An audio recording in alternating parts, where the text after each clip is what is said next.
When you're streaming HD content online or downloading large files, don't let the government and corporations see what you're doing. You can achieve total internet freedom by changing your IP address with private internet access, the only VPN fully optimized for streaming and downloading huge 4K videos. You can choose IP addresses from 91 countries and all 50 US states, and you can use it on unlimited devices with just a single account.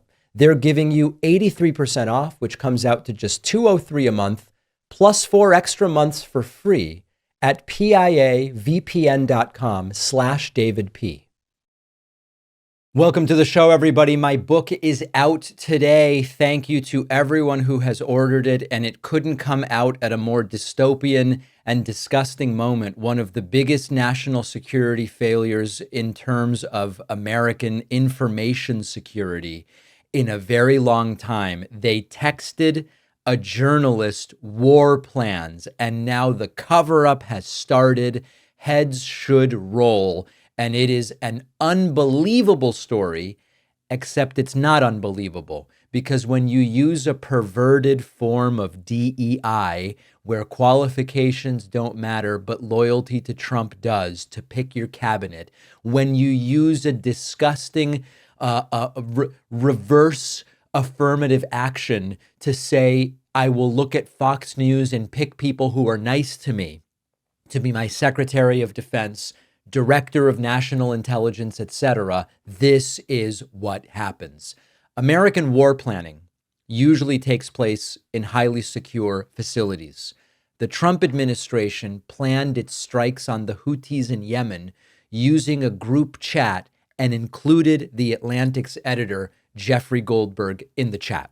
They accidentally texted the war plan to a journalist because operational security and information security, it's for suckers and losers, and it's only bad when it's Hillary Clinton that uses them. So, of course, this is a disgusting display of stunning incompetence from this administration. That's a very high bar, by the way, from this administration. And we now found out that on March 15th, before anything public was known about it, the Atlantic's Jeffrey Goldberg received a signal message. Who was the message from?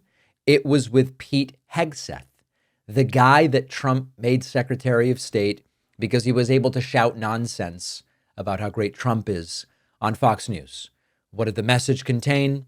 The actual military strike plan for Yemen. Weapons, timing, targets, everything. Because, of course, nothing says reestablishing deterrence like dropping your war strategy into a journalist's inbox like it's a lunch order. A couple bombs here and a ham and cheese for me. This was not a fluke group chat. This was a group chat that included the Vice President, J.D. Vance, Tulsi Gabbard, the DNI, Secretary of State Marco Rubio, Stephen Miller, John Ratcliffe. Apparently nobody noticed. They included the editor-in-chief of The Atlantic. Goldberg first assumed it was fake. He thought, I'm being pranked, it's disinformation. But then the bombs started falling exactly when the text messages said that they would.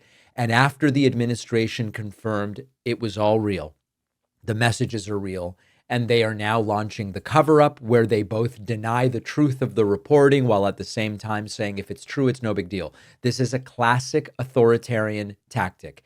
It's not true, and also, if true, not a big deal, and the people reporting on it are really the problem. Shrugging it off in this way may be viable, except for the part where detailed real-time military strike plans were shared to a civilian. Now, you might, if you want to see something that aged very poorly, it aged like salmon sashimi left out in the sun, okay? Actually, I wonder if that would kind of make like a salmon jerky or something. I don't know. Here is Pete Hegseth just 3 days ago. Remember what he said? Under the previous administration, we looked like fools. Not anymore. President Trump has reestablished American leadership. The F-47 is part of it. And Mr. President, thank you for having the courage to do it and leading the way for all our warfighters. Well, unfortunately, we really look like damn fools. At minimum, Pete Hegseth should resign. Waltz should resign. But here is where it starts to really become total parody. It's, as usual, every allegation is a confession, because Trump spent years screaming and shouting about lock her up over Hillary Clinton's private email server. They made it the centerpiece of this sort of moral crusade. And now they're out here coordinating real-time military operations on Signal on their phones in violation of multiple federal records laws and potentially even, this is so crazy that we're still figuring out the legal implications, but potentially also in violation of the Espionage Act. And these are the folks that say deep state, anytime someone sneezes in the direction of protocol, but when it's using a burner app to leak war plans to a reporter by mistake, it's thoughtful policy coordination. We'll talk about the cover-up in a moment. Now, the content was also very much kind of cartoonishly on brand.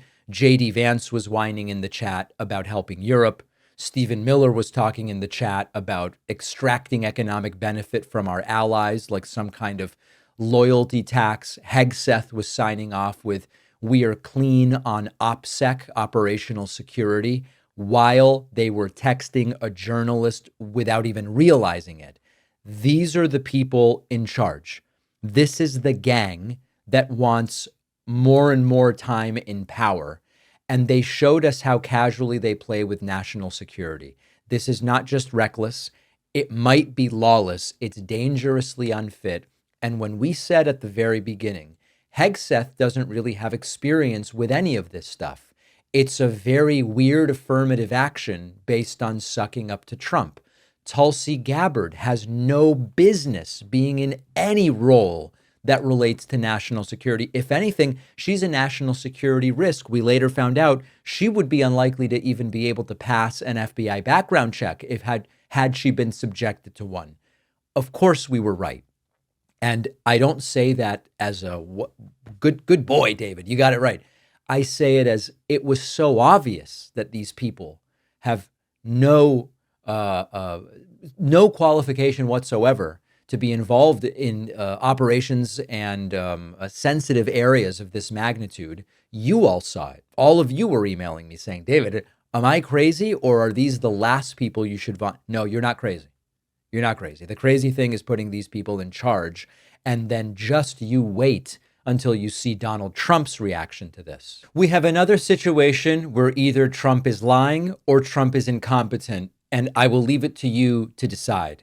Donald Trump was asked about one of the greatest breaches in informational and national security that I can remember in an administration: the inclusion in a text thread about war plans of the Atlantic's editor-in-chief, Jeffrey Goldberg. Trump got asked about it at an event he did yesterday. This was hours after the story broke, and Trump goes, "I have no idea what this is about. I haven't heard a thing about it."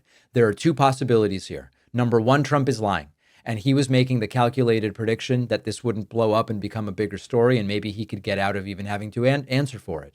Or Donald Trump genuinely doesn't know what's going on in his administration. Now, what makes it a really difficult choice is that Trump lies all the time, and also Donald Trump seems to be increasingly a mere figurehead in his own administration. So it's genuinely difficult to decipher which of the two it is. Let's take a look at the clip. Your reaction to the story in The Atlantic that said that some of your top cabinet officials and aides had been discussing very sensitive material through Signal and included an Atlantic reporter for that. What is your response to that?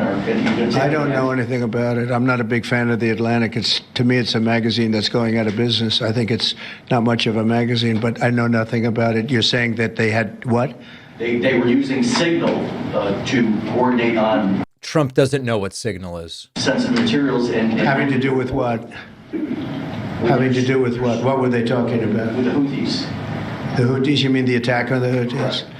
Well, it couldn't have been very effective because the attack was very effective. I can tell you that. I don't know anything about it. You're telling me about it for the This is their go-to. first time. You're telling me about it for the first time, Trump says there. Sorry, I paused at the wrong moment.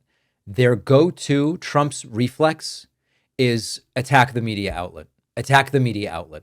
And of course, by this point, officials in Trump's administration had already confirmed that the story is accurate. Now, is it possible that Donald Trump genuinely knows nothing about it or didn't know anything about it at the time? It is possible. I don't really know that Trump is doing anything or running anything at this point in time. The amount of golf he's playing and the number of sporting events that he's attending make it very clear that he is not spending a lot of time being president, and he seems not really interested in being president. So it's completely conceivable that Trump has lost control and has no idea what's happening in his administration. It's also possible, because Trump does it all the time, when he doesn't want to address something, he just goes, I'm hearing about it for the first time. I don't know a thing about it. I don't know a thing about it.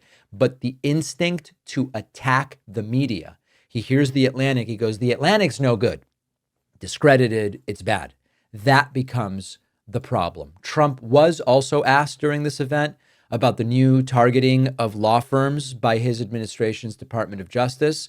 And Trump says they've done bad things, and we are going to have to do what we're doing. And it is part of the growing, chilling, authoritarian attack on lawyers and on the media and a free press and protesters. It's checking all the boxes of the authoritarian nightmare that Trump wants this country to become. Let's play the clip. What's your message to the big corporate clients of the big law firms that you've targeted with your executive orders? Do you want those big corporate clients to find new lawyers?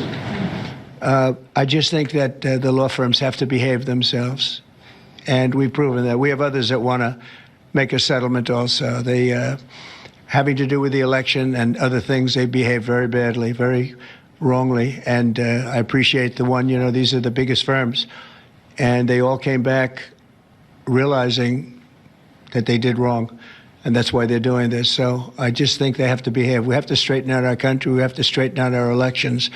Our elections are very dishonest, very corrupt, and we have to straighten it out, and it's so easy to do it, and we should go to paper ballots. Now Trump goes into election disinformation. Here's what I want to sort of propose to you. When an elected official is hostile to, seems afraid of, wants to attack courts, law firms, media outlets, these are signs that he wants to be a dictator. I'm not hyperbolically saying we are now a dictatorship. What I'm saying is that when your choices for who you attack, and by the way, I would add to lawyers, courts, and media outlets adversarial to you, I would add traditional Western liberal democracies that are our historical allies. They become a target. And then on the other hand, who do you seem most adoring of? Who do you seem to be the biggest fan of? I don't even need to tell you. It's like a broken record. It's the Putins, etc. of the world. These are very bad signs. Very bad signs. Those who respect democracy, and I don't want to romanticize George W. Bush every time I say something about George W. Bush that's not uniquely negative. People write in, they go, David, you're wearing rose-colored glasses and looking back. I'm not normalizing or defending anything Bush did, but there was no point where Bush expressed a hostility towards a free press or the courts, right? He would try to use the courts to his advantage, but he always respected the decisions of courts. He didn't try to go around that. There was a lot of shady stuff that he did, but ultimately the rule of law remained in that sense. When it came to a free press, Bush said, I don't like a lot of this stuff. It'd be easier without a free press. It'd be easier if I was a dictator, Bush said. But there was not this amount of hostility. So Bush was bad, but this is an authoritarian nightmare. Finally, Trump, getting a little worked up, refers to Steve Scalise as Skeeve. I kind of like that. Doing all right, Skeeve. I tell you, he went through a lot, and he's stronger than ever. Skeevy Skeeve, yes. So Donald Trump, is he actually in charge of anything? I don't know at this point. The cover-up has started and the meltdowns have begun after one of the greatest national security and informational security failures that I can remember, really by far the biggest one I've ever covered, the inclusion in a Signal text thread of a journalist with regard to war plans in Yemen.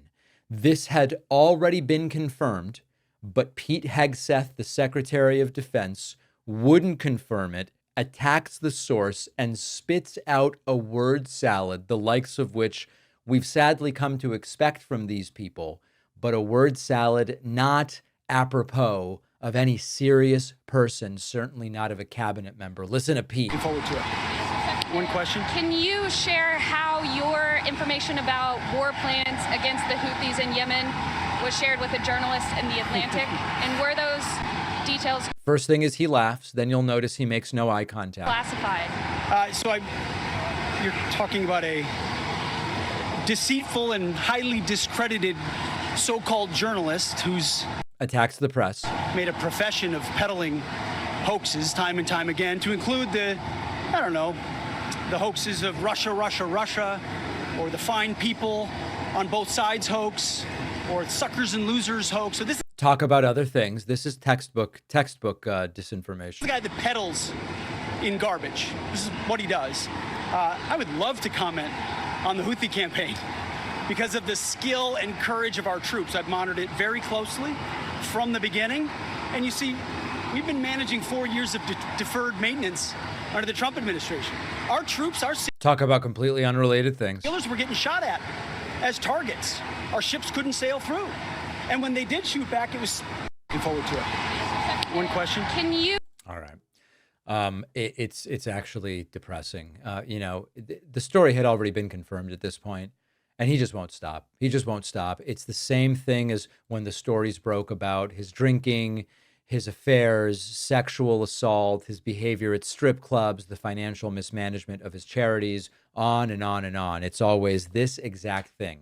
Don't look people in the eye. Talk about other things.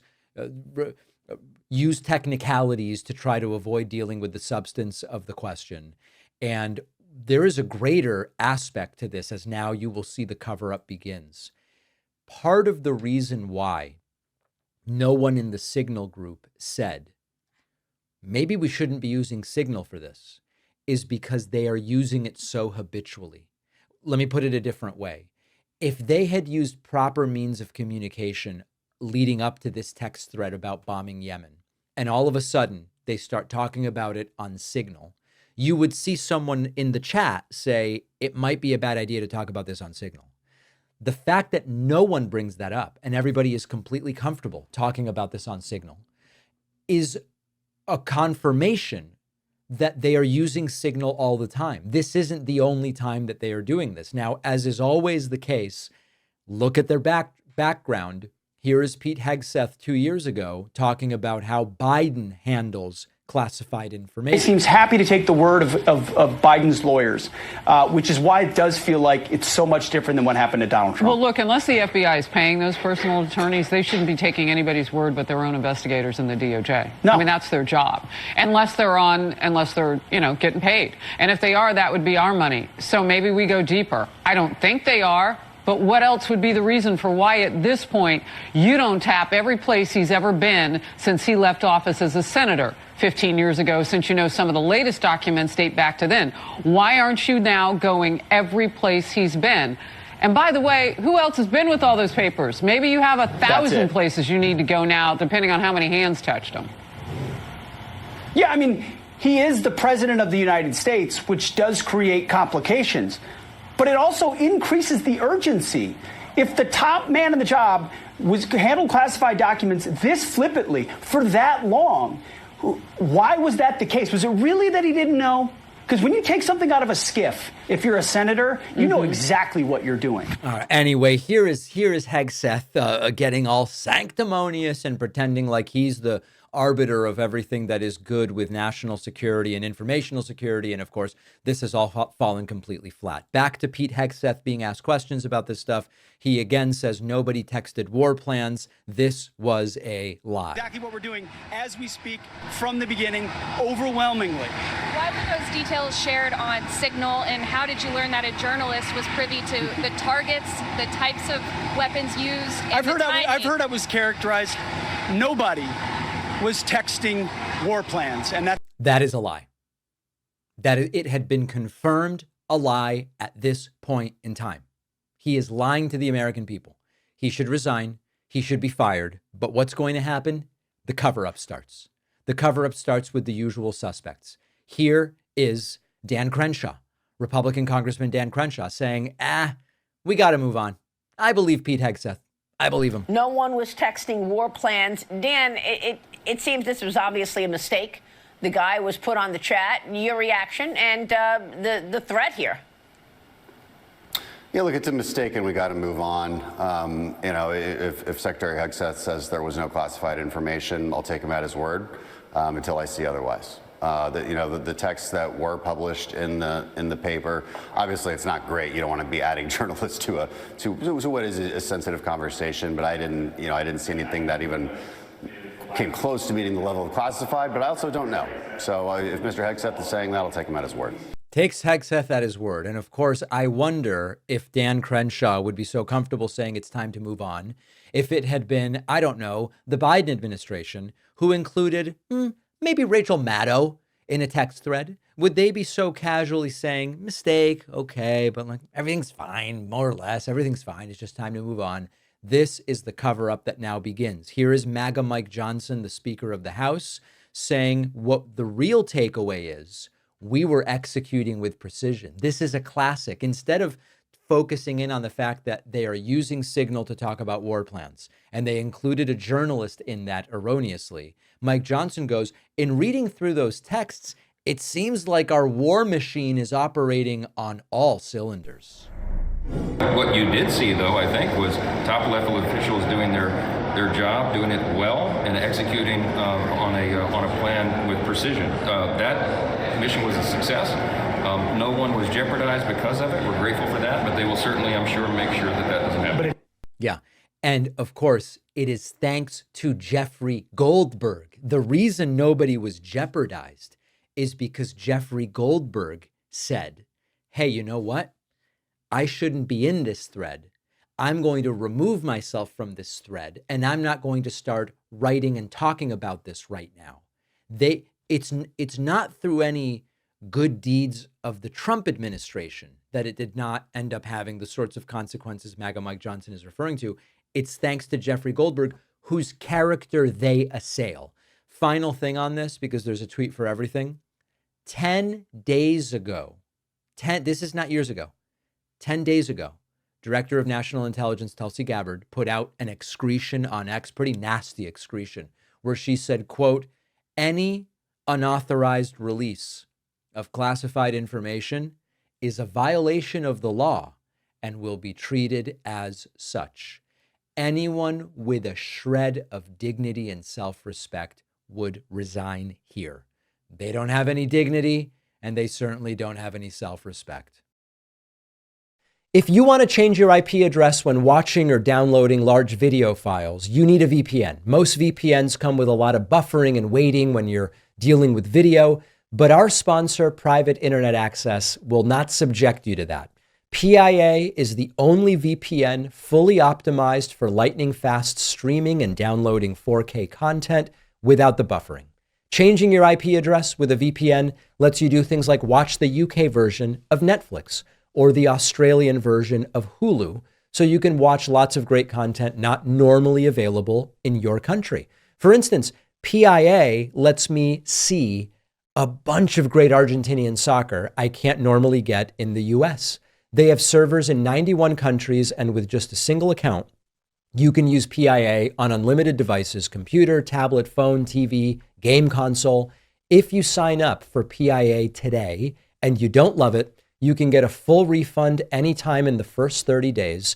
So try Private Internet Access risk-free and get 83% off, which comes out to just $203 a month, plus 4 extra months for free. Go to piavpn.com/DavidP. The link is down below.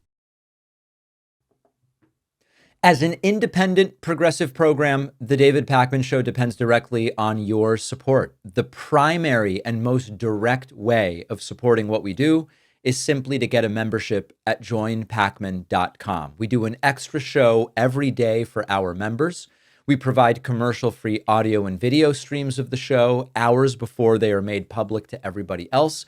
You've also got access to a member soundboard that mirrors the one I have here. Oh, the bonus show where you want to make money. Yeah. Everybody else that makes money to fund themselves is bad. And you will also be invited to members-only town hall events. All of those perks available with membership at joinpakman.com.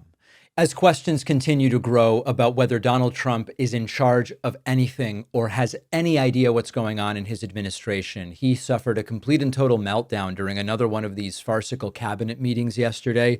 In this one, visibly forgetting Usha Vance's name, using every word and phrase to try to refer to her other than her name. It really felt less like a cabinet meeting and more like a Mad Libs speed run for a guy who's very clearly not okay. Take a listen to this. This is tough to listen to. One for you, Mr. President. Greenland is confused about the Second Lady and the National Security Advisor visiting this week. They're concerned that this is further provocation, whatever it is you ultimately want for Greenland. Could you further explain why they're going?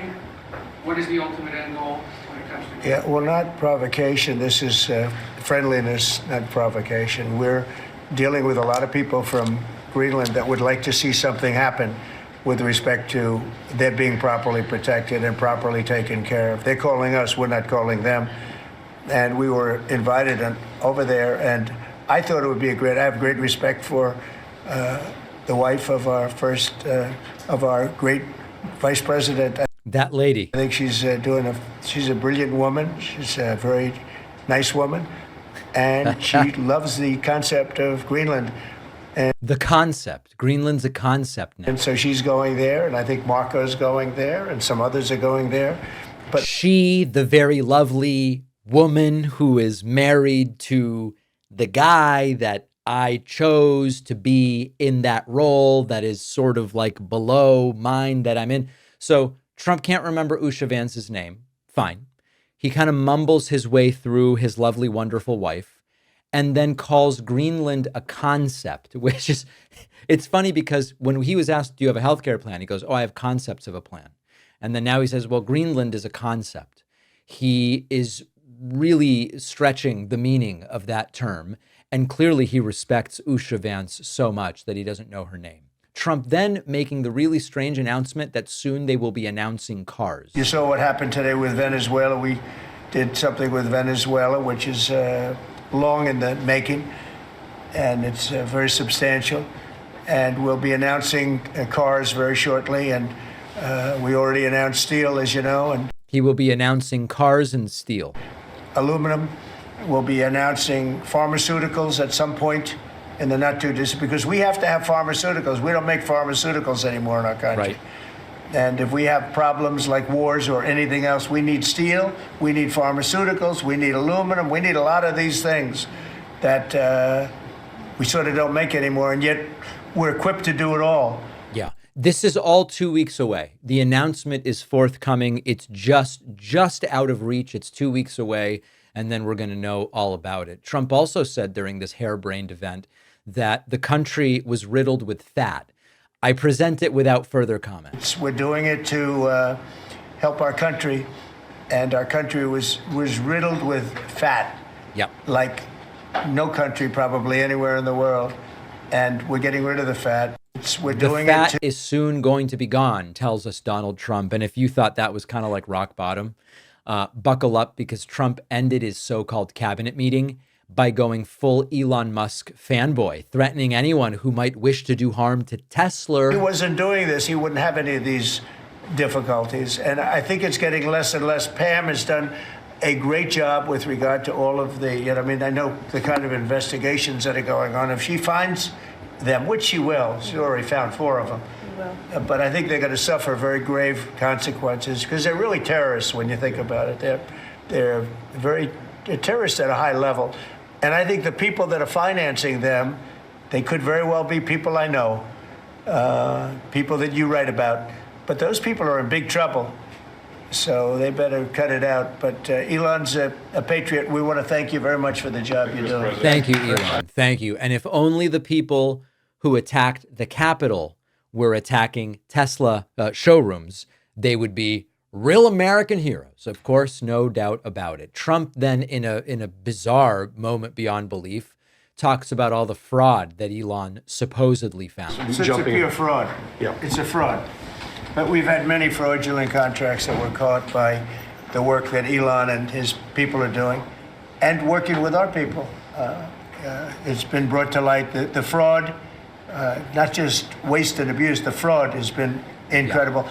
You mentioned one, Madam Secretary. Well, yes. And of course, I hope that if all of this fraud is being uncovered, that very, very soon arrests will be made and people will be charged, because fraud is a crime. And I'm sure that they will be prosecuting that. Finally, Trump concludes the sort of kids' version of a cabinet meeting by kissing Elon Musk's ass.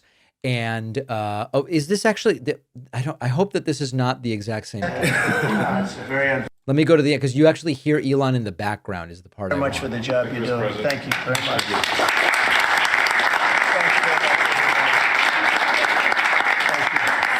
Thank you. Thank you, everybody. Thank you very much.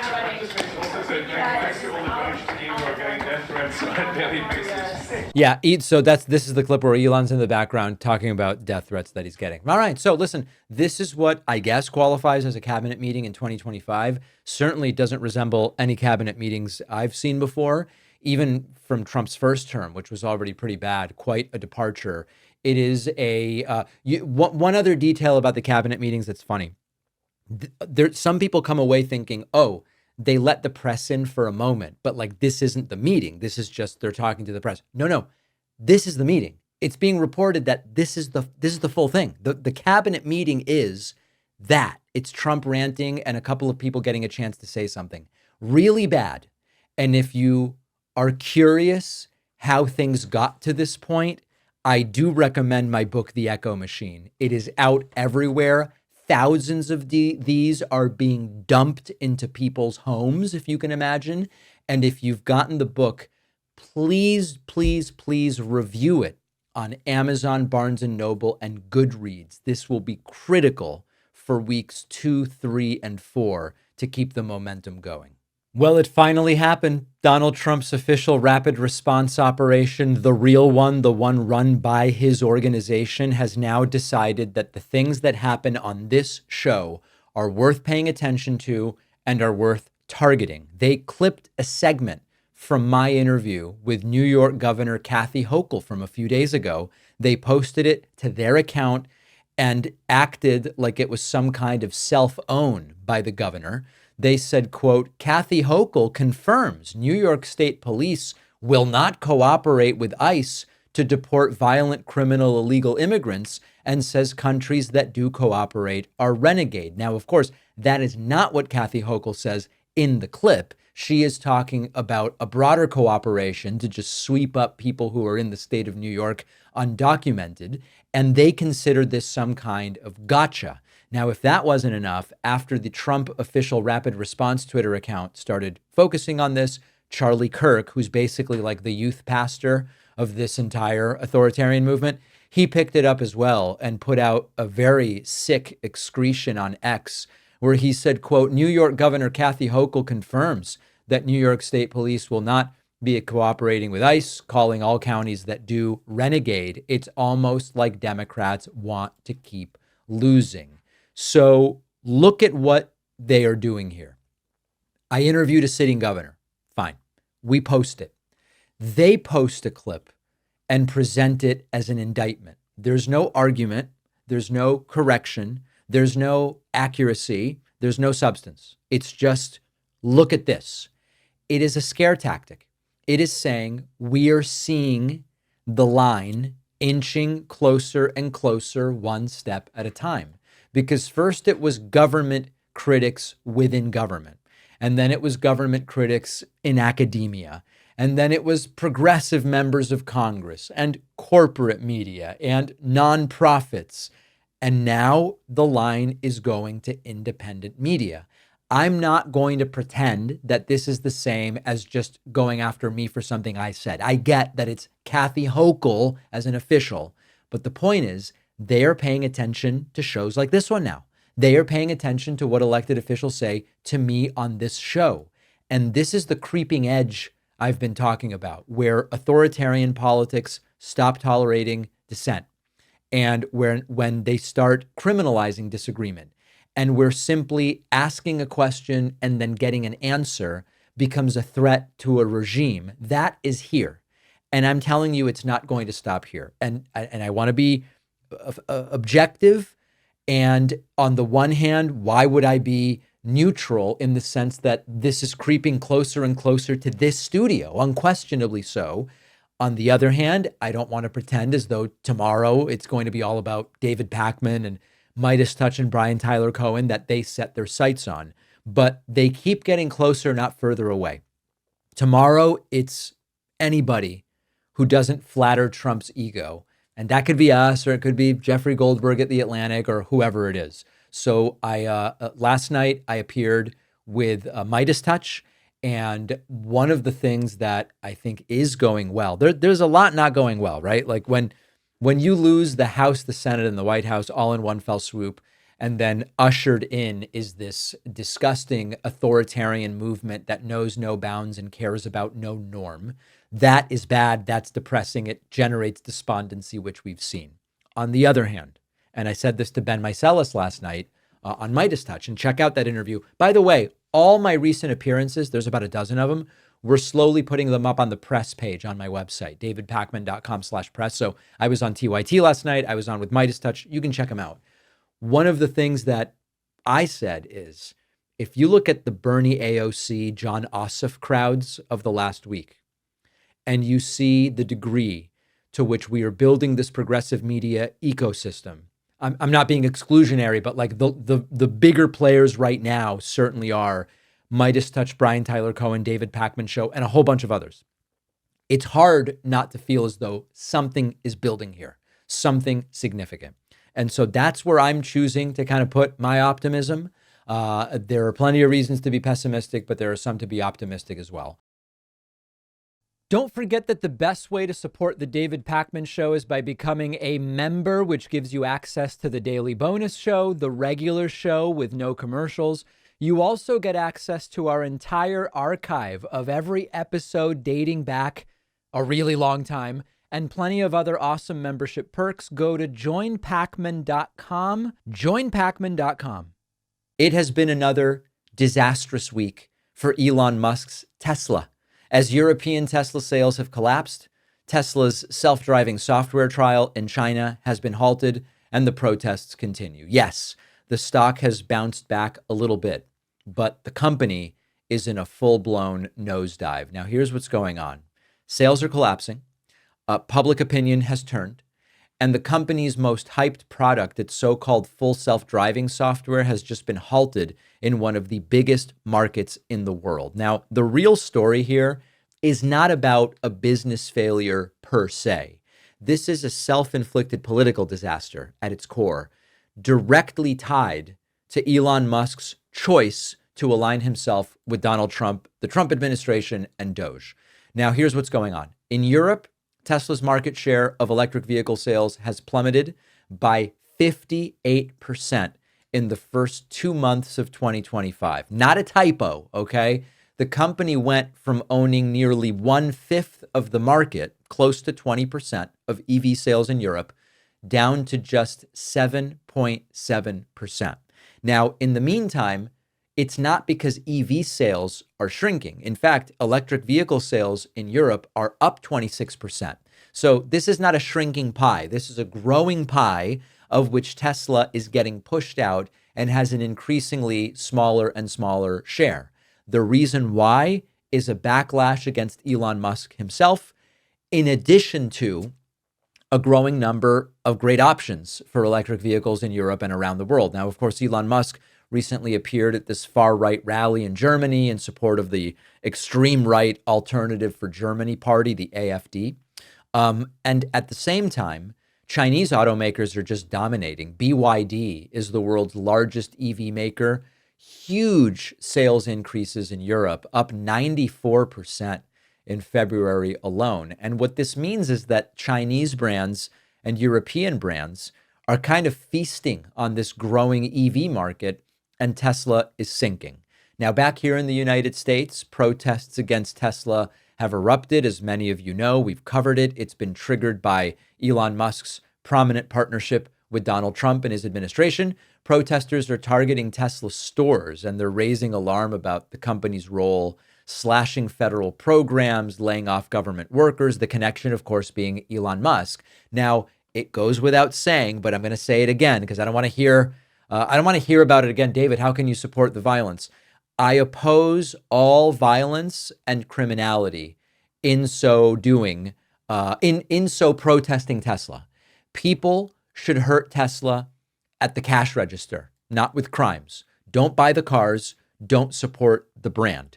But the point here is that the growing outrage really cannot be ignored. In Palm Beach County, a man drove into a crowd of anti-Tesla demonstrators, furious that people would have the gall to protest Tesla. Thankfully, no one was hurt, but this is a sign of how toxic Tesla's political associations have become. Now, we add to all of this another problem, which is that Tesla's much hyped full self-driving software, which Elon Musk for a decade has been saying, we are months away from it being totally ready for prime time. The self-driving software hit a snag in China. After launching a limited time free trial of the system, Tesla has suddenly paused the entire rollout, saying there is a regulatory approval problem because China's data laws don't allow Tesla to train its AI using local vehicle data. And that's really the foundation of the entire product. You need China data in order to properly train the software to function better in China. So this is not a minor hiccup. This is really like a technological brick wall. Tesla has 2 million cars on the road in China. None of that driving data can be used to train the system. And the country's Ministry of Industry is now saying they need regulatory approval for all autonomous software updates. Tesla doesn't have it. So Tesla is being hit from all sides. Sales are down, global protests, halted technology. And this is self-inflicted. This is a self-inflicted story.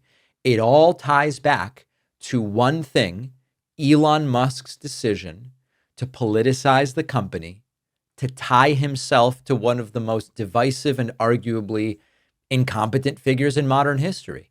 He could have focused on innovation, and instead he chose Trump. He's hanging out at Mar-a-Lago, linking together utensils. I don't know if you saw that video from the weekend. And Tesla is now paying the price. So I don't support the destruction of property. I don't support the crimes or any of it. What I support is people using speech, and remember that money is speech and not spending money a certain place is speech. I support people peacefully protesting and encouraging others to act in the same way. It is speech to go and say, hey, you know what? You should really reconsider Tesla, given what Elon Musk is up to. Here's 15 other EVs that are great alternatives. Now, it's sad to see. I'm getting some emails from Tesla fanboys going, oh, David, you're soured on it. Yeah, I'm soured on it. I'm not someone who was ideologically opposed to Tesla. Tesla, over the last decade, has advanced electric vehicle battery technology dramatically. It is thanks to Tesla saying, hey, we've got a 300-mile range vehicle, that just about every legacy automaker has now come to the table, Ford, Audi, everybody, and is putting together electric vehicles. There's no doubt about that.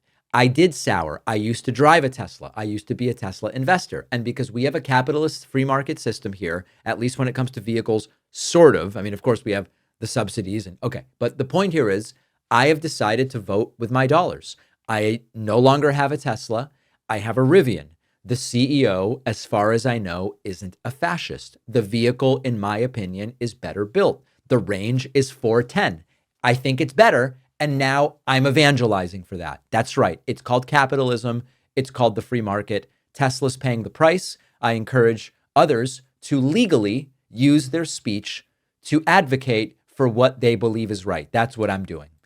Donald Trump's new plan is so Orwellian, and this time Orwellian is the right term. It is hard to believe that it is not a parody.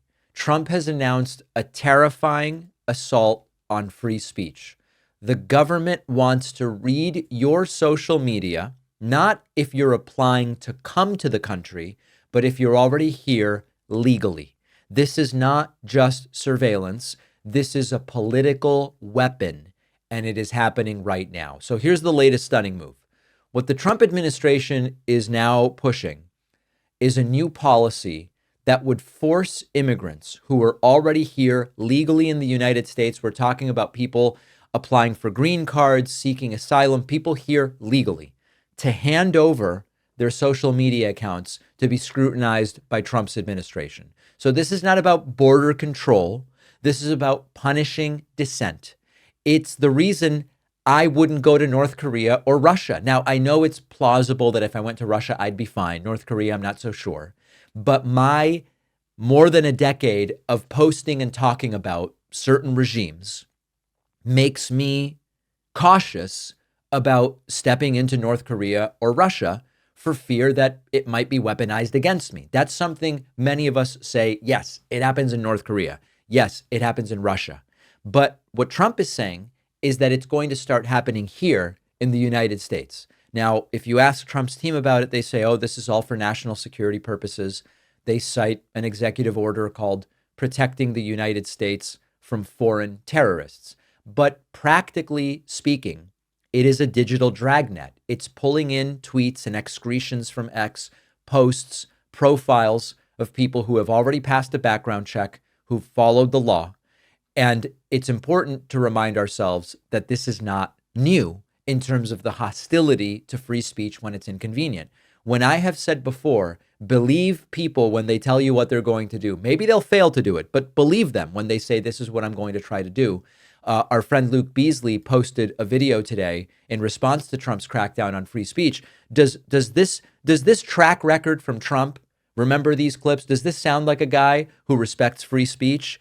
Not to me, but you tell me. If we don't have free speech, then we just don't have a free country. MSNBC, which is a threat to democracy, actually. CNN and MSDNC, they're really corrupt and they're illegal. Criminals back there, the press, look at them, look how many of them. And these newspapers are really no different than a highly paid political operative. It has to be illegal. To get me, somebody would have to shoot through the fake news, and I don't mind that so much. MSNBC is, I think, probably worse. And they're both doing horribly in the ratings. I think they're going to be turned off. Who are you with? NBC. Oh, no wonder. That's enough. NBC. I don't want to talk to NBC anymore. I think you're so discredited. Are you patriotic? Because what is being patriotic if not the First Amendment? Right.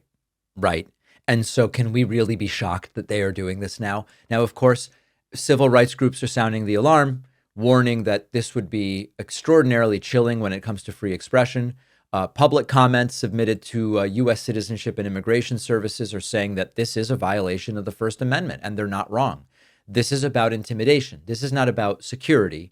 And this is also not happening in isolation, because at the same time, we are hearing that the IRS is reportedly preparing to share private tax data with ICE to try to track certain people down. This is all an unprecedented breach of taxpayer privacy. So the Trump administration isn't just going after undocumented immigrants anymore. It's going after legal residents. It's going after visa holders, green card applicants, people who live here and work here and pay taxes here. And they are being told, if you want to stay in this country, we get access to your social media, and that means all of it. This is not about protecting the country. This is about silencing critics. It's about weaponizing immigration policy to suppress political speech. So the war on immigrants is no longer just about walls and deportations. It now includes surveillance and censorship and fear. And the worst part is that if this policy succeeds, it's not going to stop with immigrants. And the natural next step, and I really don't, I'm doing everything I can not to be hyperbolic. And I don't want to skip right to the end. But if we're told this is going to be everything we're doing will be about so-called criminal illegals, people who are here illegally, but they've done more. They are accused of a serious crime, have been convicted. That's where it started. Then it went to, well, we're going to go beyond that, and it's just going to be anybody who's here undocumented. And then it's going to go beyond that. It's going to be, well, what if you're here but on a green card or legally on a visa and awaiting a status change that you've applied for? Now it's expanding to that. The natural progression is that the social media surveillance and crackdowns go beyond that. And the natural next step is going to be non-immigrants, just natural-born Americans. Not trying to be hyperbolic, but trying to be realistic. It continues expanding. Why wouldn't we fear that it will expand further? Let me know what you expect. info@davidpakman.com. Let's take a quick break. So much to talk about today. If you value what we do at The David Pakman Show, remember to support us on Patreon. Go to patreon.com/David Pakman Show, where you can get access to behind-the-scenes videos, the daily bonus show, the commercial-free daily show. You can support the show for as little as $2 a month. Check it out at patreon.com/David Pakman Show. I have a shocking video for you that is a disturbing reminder of why Donald Trump won. Interview here from libertyhangout.tv. College students being asked some questions, okay? Let's just take a listen to this. Who did the colonists fight in the Revolutionary War? Oh, God. In the Revolutionary War? It was, I don't know if this is right. I mean, it sounds so stupid. Was it the Spanish?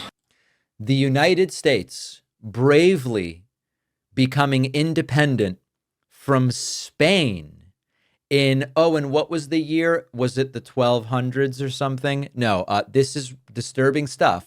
Listen. Wait, what are your majors? Business. Biology. Okay. Elementary education. Oh. Ay.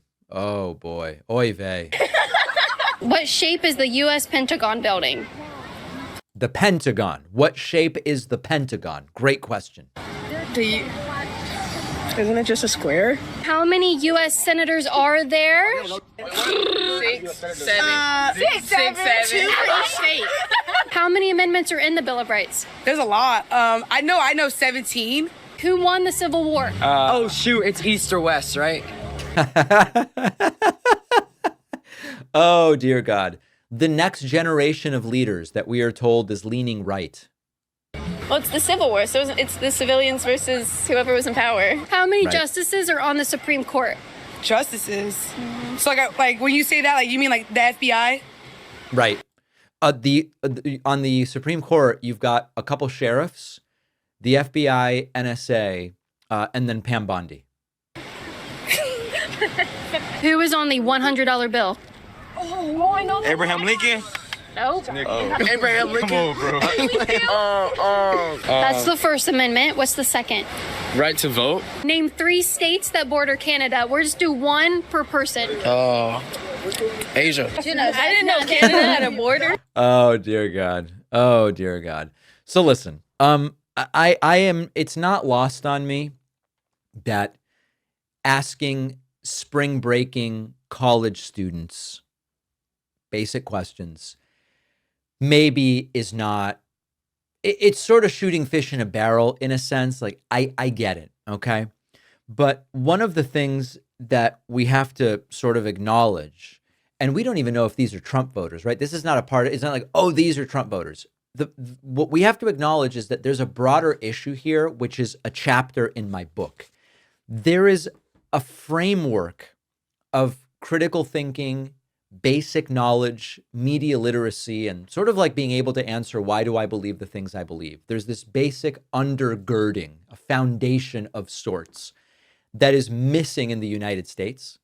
And in a way, it's being celebrated that it's missing. The anti and pseudo intellectualism, really more anti in this case, is a growing movement where we saw it a little bit under George W. Bush, but it has just been put on steroids under Donald Trump, and this idea that we are proudly ignorant and it's funny not to know stuff. And so it actually doesn't matter for the point I make in the book that these people may have voted Trump or not. Like, it doesn't matter who they voted for. The point is, are you more likely to fall for the idea that cutting taxes on the rich is good for everybody if you are generally informed about how the world works and how to think for yourself, or if you are generally uninformed And I think that the answer is very clear. If you go to someone who is as clueless as these people and you go, hey, cutting taxes for the rich is great for everybody, because when the rich do better, the money trickles down. It has a sort of poetic appeal, a simplistic appeal. And if you're clueless in general, you might go, that's right, it does. We should cut taxes for the rich because it'll trickle down to everybody.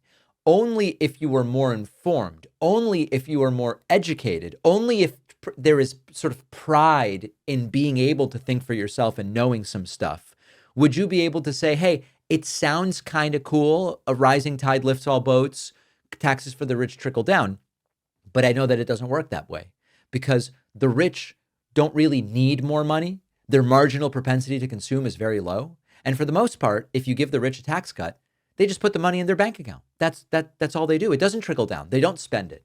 So the idea here is not, oh, this dude or that girl or whoever voted this way or that way. And you can find ignorant people who voted all sorts of different ways. But at a societal level, the less informed the population is, the less able they are to discern and sort of think through media messages. And am I looking at an opinion piece or a reporting piece? That primes the population to fall for the stuff that is disproportionately offered by the right wing. If this topic is interesting to you, consider getting my book, The Echo Machine, out today. These are shipping out. Signed copies still available at davidpakman.com/booksmith. I deal with this topic in the book significantly, and I encourage you to review the book once you've received it. Donald Trump posted something to Truth Social so insane that I had to double and triple check to make sure that it was real, and it is.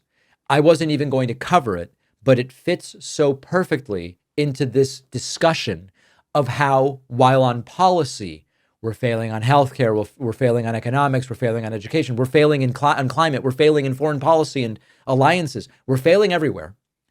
And what is the president of the United States focused on?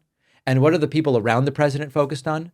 Vanity. Donald Trump posted to Truth Social, furious about a portrait of him that he doesn't like. Trump posting, quote, "Nobody likes a bad picture or painting of themselves, but the one in Colorado in the state capitol put up by the governor, along with all other presidents, was purposefully distorted to a level that even I perhaps have never seen before. The artist also did President Obama, and he looks wonderful, but the one on me is truly the worst. She must have lost her talent as she got older. In any event, I would much prefer not having a picture than having this one, but many people from Colorado have called and written to complain. In fact, they are actually angry about it. I am speaking on their behalf to the radical left governor, Jared Polis, who is extremely weak on crime in America, in particular with respect to Tren de Aragua, which practically took over Aurora. Don't worry, we saved it. To take it down, Jared should be ashamed of himself." This is what Neil Postman alluded to when he wrote, "Amusing ourselves to death." This is the presidency becoming a vanity project, which it already was for Trump. And Trump followed this up. This is the president of the United States. Like it or not, he's the president. Trump followed it up by posting what I guess he considers to be better portraits of himself, one after the other, to show there are good portraits of him. In maybe the most vain activity a president could participate in while he is launching new military conflicts and failing to deliver on just about every promise he made during the campaign. This is what I'm talking about when I say empires fail slowly. It's this sort of stuff which does nothing for any of the millions, tens of millions of people who could benefit from a competent president. This is what we are dealing with.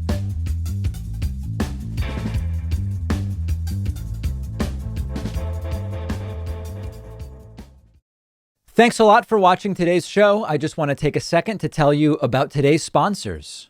When you're streaming HD content online or downloading large files, don't let the government and corporations see what you're doing. You can achieve total internet freedom by changing your IP address with private internet access, the only VPN fully optimized for streaming and downloading huge 4K videos.